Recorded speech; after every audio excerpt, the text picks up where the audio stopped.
सी news Bharat पर आपका फिर से स्वागत है। मैं हूं अखिलेश पांडे। खबर झारखंड के चंदवा से है, जहां वन विभाग अंधाधुंध अवैध कटाई को रोक नहीं पा रहा है। सूचना के बाद भी मौके पर वन विभाग नहीं पहुंच रहा है। अधिकारी लकड़ी गढ़ने वाली महिला पर कार्यवाही की बजाय आंख बंद करके बैठे हुए हैं और पर्यावरण को नुकसान पहुंचाया जा रहा है। वन माफियाओं द्वारा कीमती पेड़ों की कटाई कर जंगलों को वृक्ष विहीन बनाने का कार्य धड़ल्ले से किया जा रहा है। पेड़ों की अवैध कटाई से आने वाले दिनों में प्रदूषण बढ़ने की आशंका बढ़ती ही जा रही है। लगातार चंदवा का प्रदूषण स्तर बढ़ने के बावजूद भी रोजाना लकड़ियों की अंधाधुंध कटाई नहीं रुक रही है। लकड़ियों की अंधाधुंध कटाई से पर्यावरण पर इसका असर देखा जा रहा है। इस कटाई के कारण जंगल में और भी जो जड़ी बूटी और जीव जंतु हैं, उनको भी नुकसान पहुंच रहा है। वहीं इसको लेकर चंदवा के रेंजर नंद कुमार महतो से पूछे जाने पर उन्होंने कहा कि महिलाएं कच्ची लकड़ियों को काटती हैं, परंतु हमारे विभाग में महिला जवान इसे नहीं रोक पा रही हैं। इस मामले पर अधिक जानकारी देने के लिए फोन के माध्यम से हमारे साथ जुड़ चुके हैं हमारे संवाददाता बबलू खान जी। आइए जानते हैं कि क्या है पूरा मामला। बबलू जी, सबसे पहले मैं आपसे जानना चाहता हूं कि चंदवा के वन क्षेत्र में कितने बड़े पैमाने पर लकड़ी की कटाई हो रही है? देखिए अखिलेश जी, अगर देखा जाए तो लगातार बड़े पैमानों पर टोली बनाकर औरतों द्वारा लकड़ियों की कटाई की जाती है।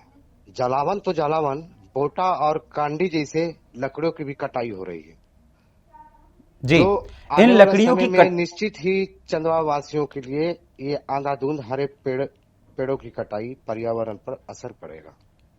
मैं वही आपसे जानना चाहता हूं कि लकड़ियों की कटाई से चंदवा के पर्यावरण पर क्या प्रभाव पड़ रहा है वर्तमान समय में भी, और आने वाले समय में भी क्या प्रभाव पड़ेगा, क्या असर पड़ेगा? देखिए अखिलेश जी, पेड़ पौधों की हमारे जीवन में बहुत महत्व है।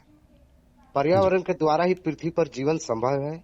यदि आज हम जीवित हैं तो उसमें बहुत बड़ा हाथ पर्यावरण का है। पर्यावरण के कारण ही हमारी अन्न, पानी, हवा आदि मूलभूत आवश्यकताएं पूरी होती है। एक अच्छा और स्वच्छ पर्यावरण हमें बेहतर जीवन जीने में मदद करता है। इन लकड़ियों की कटाई से चंदवा के पर्यावरण पर बेहद बुरा असर पड़ रहा है, क्योंकि चंदवा का प्रदूषण स्तर पहले भी बुरा हो चुका था और इस तरह लगातार हरे भरे पेड़ों की कटाई होने के कारण गर्मी ज्यादा और वर्षा कम हो गई, जो बेहद चिंता का विषय है। कहीं ना कहीं ये पर्यावरण पे असर पड़ रहा है। जी, आपसे मैं बबलू जी जानना चाहूंगा कि वन विभाग के रेंजर ने इस मसले पर क्या कुछ कहा है?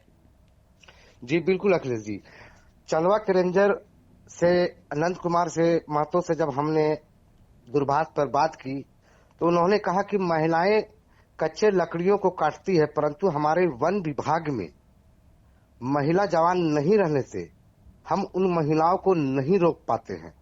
अगर पुरुष जवान इन महिलाओं को लकड़ी के साथ पकड़ने जाती है तो हमारे लिए दिक्कत की बात होती है, और महिला लोग ही लकड़ी की कटाई करते हैं टोली बनाकर।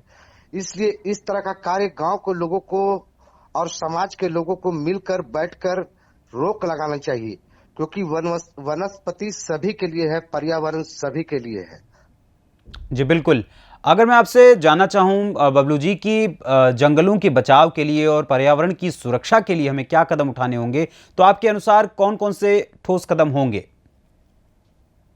देखिए, जंगलों का बचाव और पर्यावरण का बचाव करना हम सभी का दायित्व बनता है। इसे बचाने के लिए सामाजिक और ग्रामीण स्तर के लोगों को बैठक कर जागरूक करना होगा और खुद भी जागरूक होना होगा, क्योंकि ये हरे भरे पेड़ पौधे, इसकी जिम्मेवारी भी हमारी ही बनती है, ग्रामीणों की बनती है और यहाँ के लोकल निवासियों की बनती है कि इसे बचा के रखें। जी बिल्कुल, जाहिर सी बात है कि पर्यावरण की सुरक्षा अगर हम करेंगे तभी पर्यावरण हमारी सुरक्षा करेगा। जानकारी देने के लिए आपका बहुत बहुत धन्यवाद बबलू खान जी। देखा जाए तो पेड़ों की जब भी अवैध कटाई होती है तो उससे पर्यावरण पर बहुत ही बुरा प्रभाव पड़ता है, क्योंकि पर्यावरण को संतुलित बनाए रखने के लिए पेड़ पौधों का होना बेहद जरूरी है और बड़ी संख्या में तमाम जगहों पर पेड़ पौधों का कटान ये दर्शाता है कि हम अपने आने वाले भविष्य को ही अंधकार में डाल रहे हैं, हम अपने भविष्य को ही खतरे में डाल रहे हैं, क्योंकि इन्हीं पेड़ पौधों के जरिए हमें शुद्ध वायु मिलती है, शुद्ध वातावरण मिलता है, जिसके बाद हम अपने जीवन का सुचारू रूप से पालन कर पाते हैं। ऐसे में अब देखना होगा कि वन विभाग एवं प्रशासनिक अमला इस मुद्दे पर क्या ठोस कदम उठाता है और किस प्रकार से वनों में पेड़ों की हो रही अवैध कटाई को रोक पाता है। फिलहाल इस खबर में बस इतना ही, लेकिन सी न्यूज़ भारत पर खबरों का सिलसिला यूं ही जारी रहेगा। एक छोटे से ब्रेक के बाद पुनः आपसे होगी मुलाकात।